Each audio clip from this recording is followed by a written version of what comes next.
5 अगस्त के जो भी करंट अफेयर्स है वो हम करते हैं शुरू। सबसे पहला जो आर्टिकल था वो था एविएशन सेफ्टी के regarding aviation safety and technical concepts. ठीक है, देखो इसमें क्या बात करी जाएगी। एविएशन सेफ्टी, एविएशन का मतलब होता है कि जो एयर सेक्टर होता है ना, एयर स्पेस होता है, जैसे कि हेलीकॉप्टर्स और एरोप्लेन्स वगैरह, उस सेक्टर के बारे में है। रिसेंटली क्या हुआ है, एक फ्लाइट थी जो दिल्ली में आ रही थी। ठीक है, पुकेट पुकेट टू दिल्ली आ रही थी। उस फ्लाइट में बीच में एक बहुत ही स्ट्रॉन्ग एयर टर्बुलेंस वो फेस करती है, जिसकी वजह से उस फ्लाइट में मतलब डिस्टरबेंस कॉज होती है और 12 पैसेंजर्स को चोट लग जाती है। तो उसके इस इंसिडेंट के ऊपर ये आर्टिकल है कि किस तरीके से टर्बुलेंस होती है, क्या इनके प्रोबेबल कॉज हो सकते हैं और क्या हमें करना चाहिए, लायबिलिटी किसकी लाया करती है, ये सारी चीज़ें हैं। तो रिसेंट में साहब क्या हुआ है, एन एयर इंडिया फ्लाइट थी, फुकेट से न्यू दिल्ली आ रही थी, उसने एक मिसहैप फेस किया है ड्यू टू टर्बुलेंस। एंड इसमें 17 पैसेंजर्स एंड क्रू, मतलब कुछ पैसेंजर्स एंड क्रू को चोट लग गई। ठीक है, टर्बुलेंस डिफाइंड। अब ये टर्बुलेंस हुआ कैसे, एकदम से मतलब सडन अनएक्सपेक्टेड मूवमेंट हुई एयर में या फिर वाटर में, वाटर कॉजिंग इंस्टेबिलिटी। देखो टर्बुलेंस नॉर्मली होता क्या है, टर्बुलेंस एयर में भी हो सकता है, वाटर में भी हो सकता है। एकदम से अनएक्सपेक्टेड मूवमेंट होती है जिसकी वजह से जो भी बॉडी उसके विद इन चल रही है, जैसे एयर में वो हो गई, हेलीकॉप्टर्स वगैरह हो गए, पानी में जैसे सबमरीन्स हो गई, तो उससे उनमें डिस्टरबेंस कॉज होती है।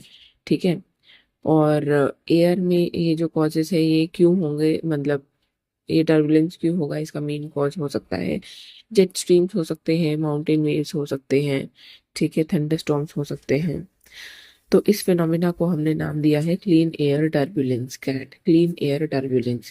कि एकदम से जब सडन वॉयलेंट एयर मूवमेंट हमें महसूस हो एक क्लाउडलेस स्काई में, क्लीन एयर में, क्लाउडलेस स्काई में एट हाई एल्टीट्यूड, तब हम उसको कहते हैं क्लीन एयर टर्बुलेंस।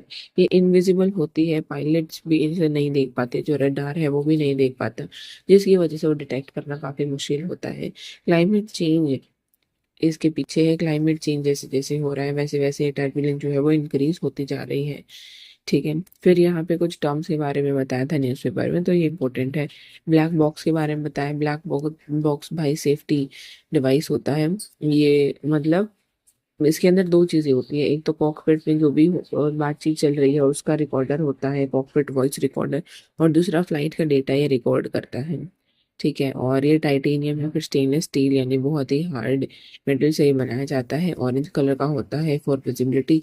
और इसके अंदर एक एक अंडर वाटर लोकेटर बीकन होता है, ताकि जब मतलब अगर ये पानी में भी गिर जाए और बाद में एयरप्लेन क्रैश वगैरह होने के बाद, तब इसको लोकेट करना आसानी से, मतलब आसान हो इसको लोकेट करना। ठीक है, तो ये ब्लैक बॉक्स के बारे में हमें इंफॉर्मेशन पता होनी चाहिए, किस चीज़ से बना हुआ है, क्या क्या इसका काम होता है, और इसके अंदर एक अंडर वाटर लोकेटर बीकन भी होता है।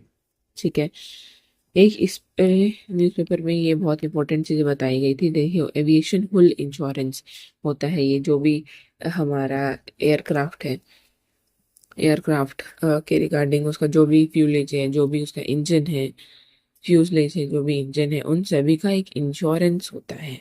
ठीक है, जैसे नॉर्मल इंश्योरेंस होता है अपने व्हीकल्स का, वैसे इनका भी इंश्योरेंस होता है, और इनके इंश्योरेंस के लिए एक स्पेशल नेम होता है एविएशन हुल इंश्योरेंस।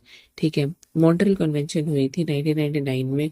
उसके हिसाब से मतलब इस कन्वेंशन ने क्या कहा कि भाई अगर कुछ भी ऐसी टर्बुलेंस होते हैं या फिर कुछ भी ऐसा इंसिडेंट होता है जिसमें पैसेंजर की डेथ हो जाती है, इंजरी हो जाती है, बैगेज लॉस हो जाता है, तो उसमें जो एयरलाइन है उसकी ही लाइबिलिटी होगी, एयरलाइन की लाइबिलिटी होगी। ठीक है, और ये इंटरनेशनल ट्रेवल के टाइम की बात है।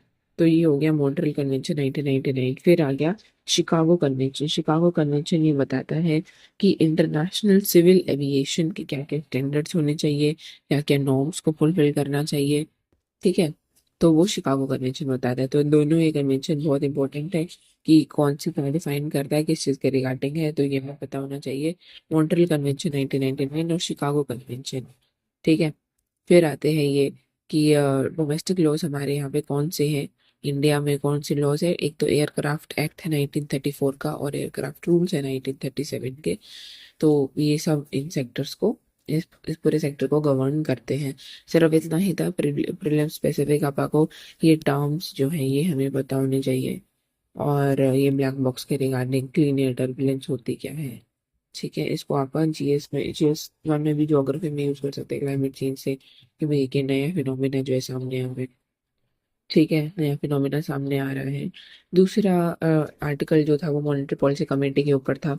तो हमें उसमें स्टैटिक भी कवर करना है कि ये मॉनेटरी पॉलिसी कमेटी होती क्या है, और कितने उसके मेंबर्स होते हैं, कौन गवर्न करता है, कैसे वोटिंग होती है, और इसका टारगेट क्या है, कैसे कैसे मीट करते हैं, ये सारी चीज़ें, ठीक है। मॉनेटरी पॉलिसी कमेटी अभी जो रिसेंटली मीट की है, या अभी जो हुई थी उनकी मीटिंग, उन्होंने मतलब रेपो रेट इनको डिसाइड करना होता है, तो उन्होंने इसको अनचेंज रखा है, ठीक है। तो इसका फंक्शन क्या होता है भाई, ये रेपो रेट डिसाइड करके मनी सप्लाई को रेगुलेट करती है, लिक्विडिटी, इंटरेस्ट रेट, इन सभी को मेंटेन करती है। और ये कैसे डिसाइड करते हैं भाई, रेपो रेट इंक्रीज कर दो कि डिक्रीज कर दो, ये देखते हैं इन्फ्लेशन के बेसिस पे, ग्रोथ के बेसिस पे, ठीक है। 6 मेंबर होते हैं इसमें, स्टेट्यूटरी बॉडी है under this act, RBI act 1934।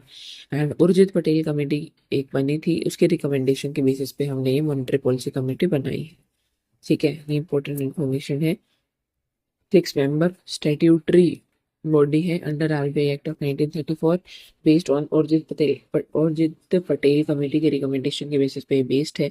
And 3 member, इसकी कॉम्पोजिशन कैसे है, जैसे 6 मेंबर है ना, 6 मेंबर, 3 मेंबर जो है वो आरबीआई से आएंगे, इसमें आरबीआई का गवर्नर होता है, और जो इसके मतलब वाइस गवर्नर्स होते हैं ये सभी होता है, और ये गवर्नर है इस पूरी कमेटी का चेयरमैन भी बनता है। 3 मेंबर आरबीआई से हो गए, 3 मेंबर गवर्नमेंट से होते हैं, ठीक है। ऐसा होता है। अब डिसीजन मेकिंग कैसे होगी, डिसीजंस मेजॉरिटी वोट से लिए जाते हैं, गवर्नर के पास कास्टिंग वोट होता है इन केस ऑफ अटाई।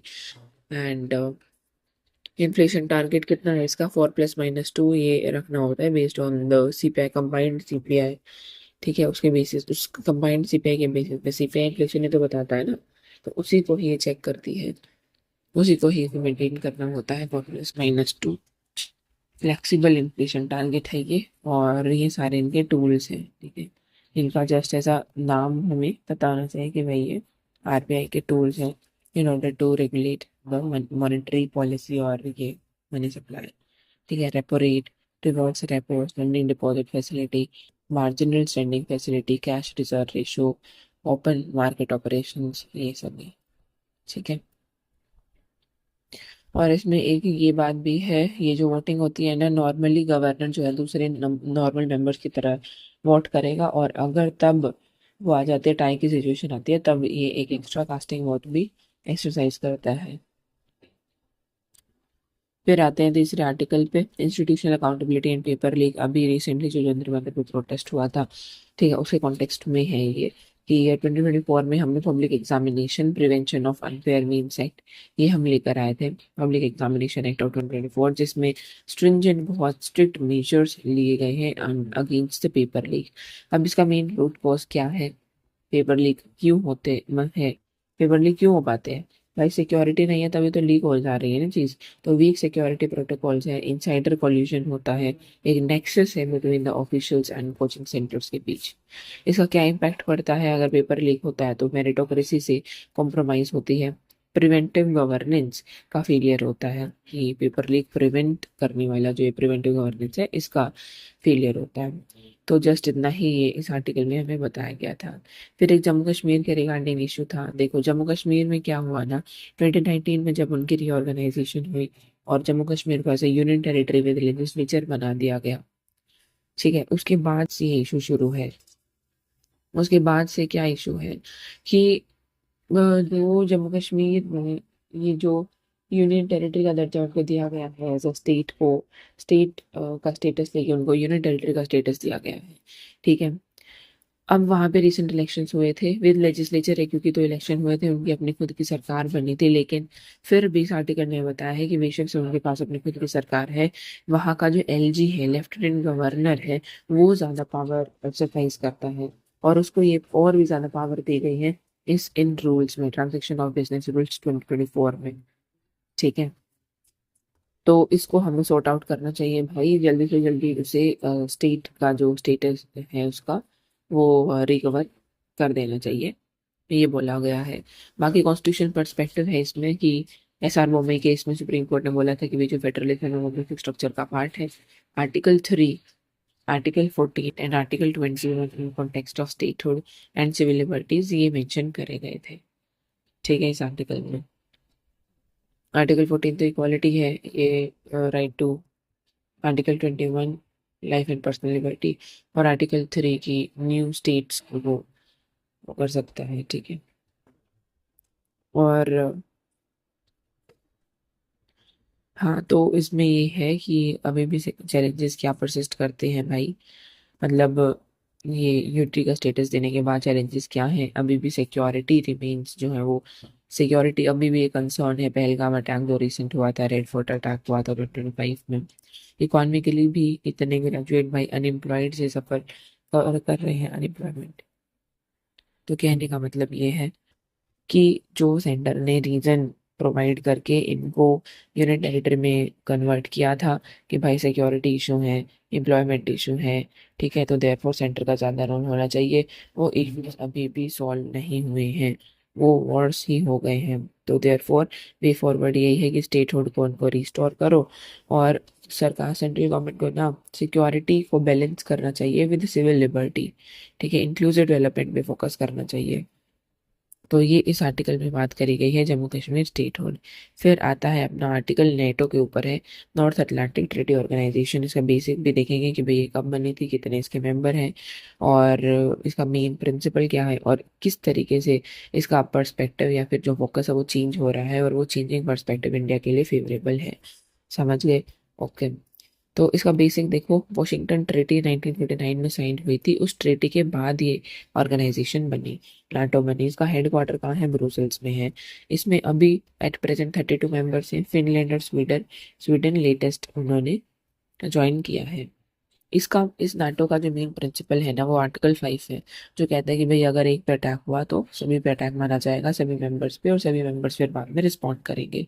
तो आर्टिकल 5 है जो कलेक्टिव डिफेंस को इंश्योर करता है। अब इस पूरे नाटो का इवोल्यूशन बताया गया था। इस पूरे नाटो का इवोल्यूशन बताया गया था कि किस तरीके से ये cold war collective defence, cold war के टाइम पे एज अ कलेक्टिव डिफेंस वाली बॉडी बनी थी। फिर बाद में ये एक्सपैंड होने लगी, एक्सपेंशन फेज आया इसका, बहुत सारी पार्टी से ज्वाइन करने लगी, और दोबारा से अभी ये कलेक्टिव डिफेंस ऑर्गेनाइजेशन बन गई है रशिया यूक्रेन कॉन्फ्लिक्ट के चलते हुए। ठीक है, इंडिया का कहाँ इंटरेस्ट है? इंडिया का ये इंटरेस्ट है, देखो, जो नेटो है ना वो अब इंक्रीजिंगली फोकस कर रहा है इंडो पैसिफिक पे, इंडो पैसिफिक पे, ताकि चाइना के इस यहाँ पे डोमिनेंस को काउंटर किया जा सके। तो ये इंडिया के इंटरेस्ट में है। ठीक है, इंडिया भी यही चाहता है टू काउंटर चाइना।